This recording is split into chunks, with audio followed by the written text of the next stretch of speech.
ఒక్క క్షణం మనం కళ్ళు మూసుకుని ఒక దృశ్యాన్ని ఊహించుకుందాం.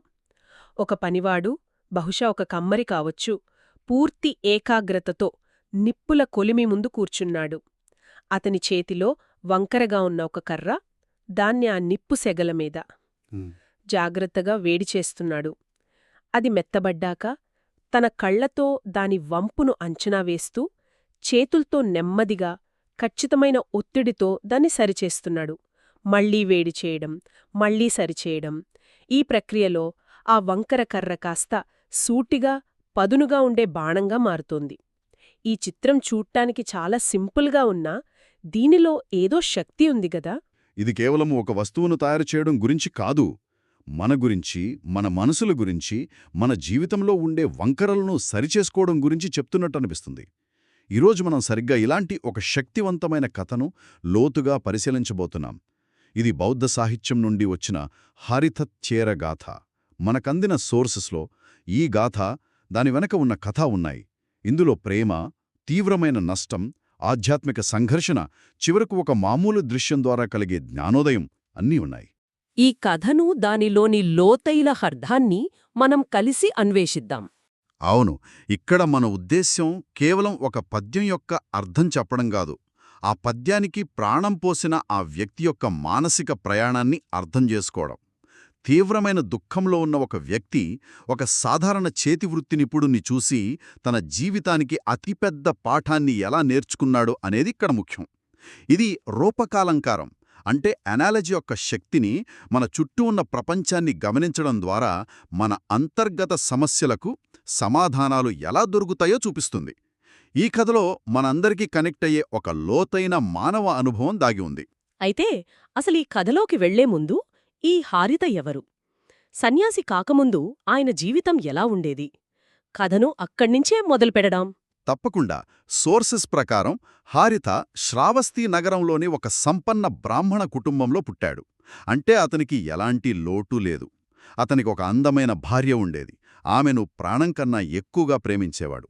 అతని జీవితం చాలా సాఫీగా, సంతోషంగా, ప్రేమ, అనుబంధాలతో నిండి ఉండేది. మనమందరం కోరుకునే జీవితం లాంటిదన్నమాట. అంటే అంతా సవ్యంగానే ఉంది. మరి అలాంటి వ్యక్తి జీవితంలో మార్పు ఎలా మొదలైంది? విషాదం జరిగిన తర్వాతేనా, లేక అంతకుముందేమైనా సూచనలున్నాయా? ఇక్కడే కథలో ఒక ఆసక్తికరమైన, సూక్ష్మమైన మలుపు కనిపిస్తుంది. మూలల్లో ఒక చిన్న వివరం ఉంది. ఒకరోజు అతను తన భార్య సౌందర్యాన్ని చూస్తూ ఉన్నట్టుండి ఆమె అందం అశాశ్వతమైనది అనే ఆలోచనలో పడ్డాడు.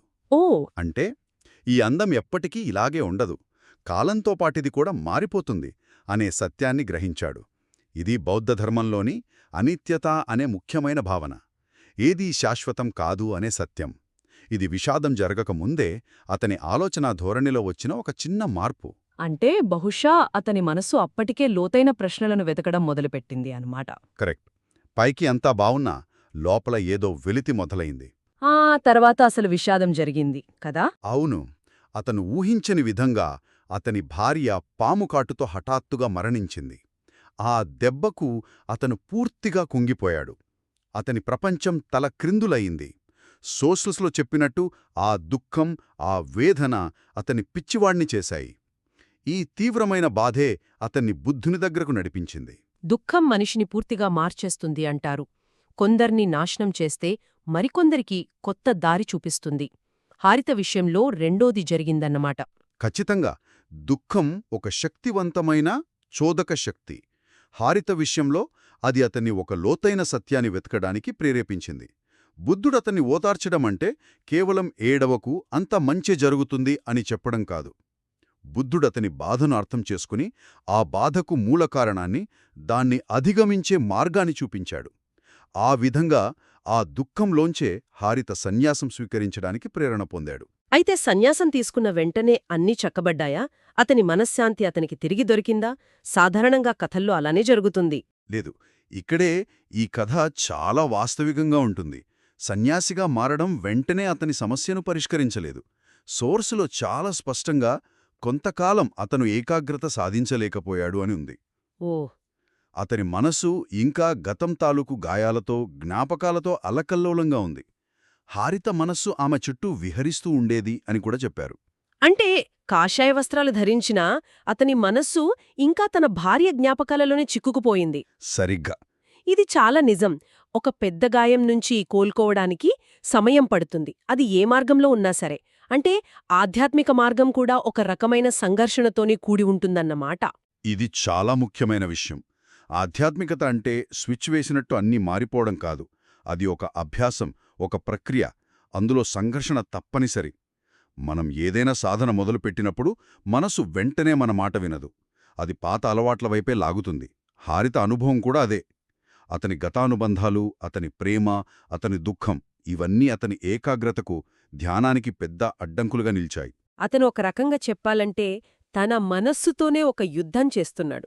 అవును. మరి ఇలాంటి పరిస్థితుల్లో మనిషికి దారి ఎలా దొరుకుతుంది? బురదలో కూరుకుపోయినట్టు అనిపిస్తున్నప్పుడు ఏదైనా చిన్న విషయమైనా మనల్ని బయటకు లాగగలదా? అక్కడికే వస్తున్నాం. హారిత జీవితంలో ఆ అహా క్షణం అలానే వచ్చింది. అది చాలా సాధారణమైనది, కాని అత్యంత శక్తివంతమైనది. అతను భిక్ష కోసం ఒక గ్రామానికి వెళ్ళినప్పుడు ఒక విలుకాడు, అంటే ఉసుకారో, బాణాన్ని నిటారుగా సరిచేయడం చూశాడు. ఆ దృశ్యం. అవును. ఒక్కసారి ఆ చిత్రాన్ని మనం స్పష్టంగా ఊహించుకుందాం. ఆ విలుకాడు పూర్తి ఏకాగ్రతతో తన పూర్తి దృష్టిని ఆ వంకర కర్రపైనే పెట్టి ఉన్నాడు. అతను ఆ వెదురుని నిప్పుసెగపై వేడిచేస్తూ బాణాలను తిన్నగా, రుజువుగా తయారుచేస్తూ కనిపించాడు. ఆ నెమ్మదైన, ఉద్దేశపూర్వకమైన ప్రక్రియ ఒక వంకర వస్తువును సరైన రూపంలోకి తీసుకురావడం అతన్లో ఒక మెరుపులాంటి ఆలోచనను రేకెత్తించింది. ఆసక్తికరంగా ఉంది. అంటే ఒక బయటి ప్రపంచంలో జరుగుతున్న ఒక భౌతిక ప్రక్రియ అతని అంతర్గత మానసిక సంఘర్షణకు సమాధానంలా కనిపించింది. ఆ రూపకాన్ని ఇంకాస్త విడమర్చి చెప్తారా? తప్పకుండా. ఈ రూపకాన్ని విశ్లేషిద్దాం. ఇక్కడ ఆ వంకర బాణం మన మనస్సు, మన అహం, మన కోరికలు. సోర్స్లో చెప్పినట్టు చిత్తం. అది జ్ఞాపకాలతో, బాధలతో, కోలికలతో వంకరగా ఉంది. అవును. ఆ విలుకాడు సాధకుడు, అంటే హారిత. ఇక దాన్ని సరిచేసే ప్రక్రియే ధ్యానం, క్రమశిక్షణ మరియు సాధన. అయితే ఆ నిప్పుసగలపై వేడి చేయడం అనేదానికి కూడా ఏదైనా ప్రత్యేక అర్థముందా? అద్భుతమైన ప్రశ్న. అక్కడ ఈ రూపకం మరింత లోతుగా మారుతుంది. ఆ విలుకాడు కేవలం చేత్తో వంచడం లేదు, దాన్ని నిప్పుమీద వేడి చేస్తున్నాడు. అంటే ఈ మార్పు ఎల్లప్పుడూ సున్నితంగా, సులభంగా ఉండదు. ఓ, అంటే కష్టపడాలి. కఠోర సాధన, తపస్సు మరియు స్థిరమైన సంకల్పం అవసరం. మనస్సులోని వంకర ఆలోచనలను, గట్టిగా పాతుకుపోయిన అనుబంధాలను సరిచేయాలంటే అలాంటి తీవ్రమైన సాధన అవసరం. ఆ వేడికి తట్టుకుని నిలబడాలి, ఆ క్రమశిక్షణ అనే ఒత్తిడిని భరించాలి. అప్పుడే మనస్సు అనే బాణం నిటారుగా మారుతుంది. వావ్! అంటే హారితకు తన సమస్యకు పరిష్కారం దొరికింది. ఓహ్! ఈ విలుకాడు ఈ వంకర కర్రను ఎలాగైతే సరిచేస్తున్నాడో నేను కూడా నా వంకర మనసును అలాగే సరిచేసుకోవాలి అనే జ్ఞానం కలిగింది. ఆ తర్వాత ఏం జరిగింది? హారితకు ఈ ఆలోచన వచ్చిన వెంటనే కథలోని కీలక ఘట్టం ఆవిష్కృతమైంది. సోర్స్ ప్రకారం బుద్ధుడు తన దివ్యదృష్టితో హారిత మనస్సులోని ఆలోచనను గ్రహించి గాలిలో నిలబడి అతనికి గాథను పలికాడు. ఇది అతనికి మార్గాన్ని స్పష్టం చేసింది. ఖచ్చితంగా. ఆ గాథను ఒకసారి చెప్పుకుందాం. అదే కదా ఈ కథకు గుండెకాయ లాంటిది. అవును, ఆ గాథ ఇది.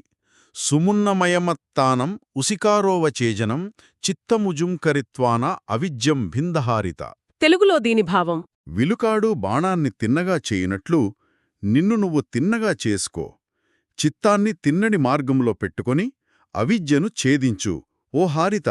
ఈ గాథ వినడానికి చాలా సరళంగా ఉంది, కానీ ఇందులో చాలా లోతైన అర్థమున్నట్టుంది. నిన్ను నువ్వు తిన్నగా చేసుకో అనడంలో ఉన్న శక్తి ఏమిటి?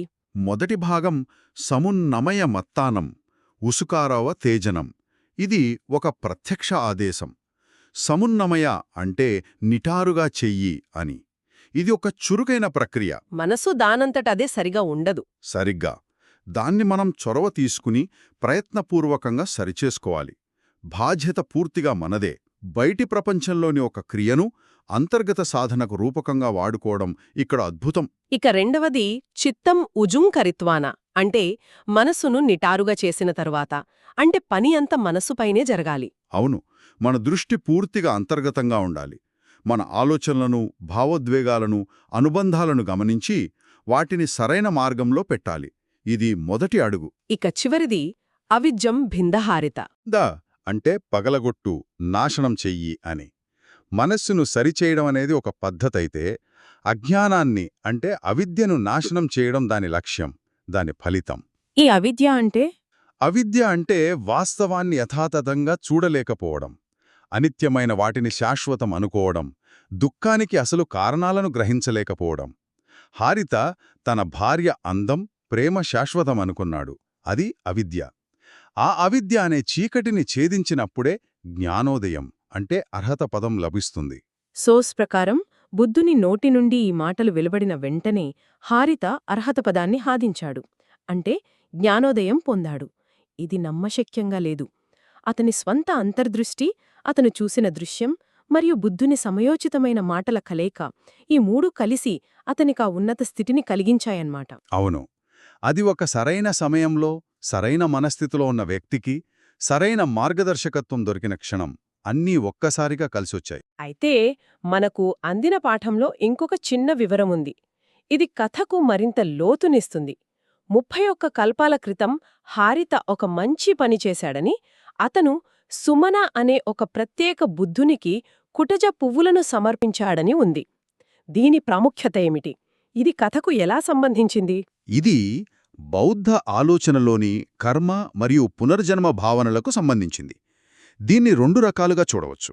సాంప్రదాయకంగా చూస్తే ఒక వ్యక్తి జ్ఞానోదయం పొందడం అనేది హఠాత్తుగా ఒకే జన్మలో జరిగేది కాదు. అది ఎన్నో జన్మల ఫలితమా?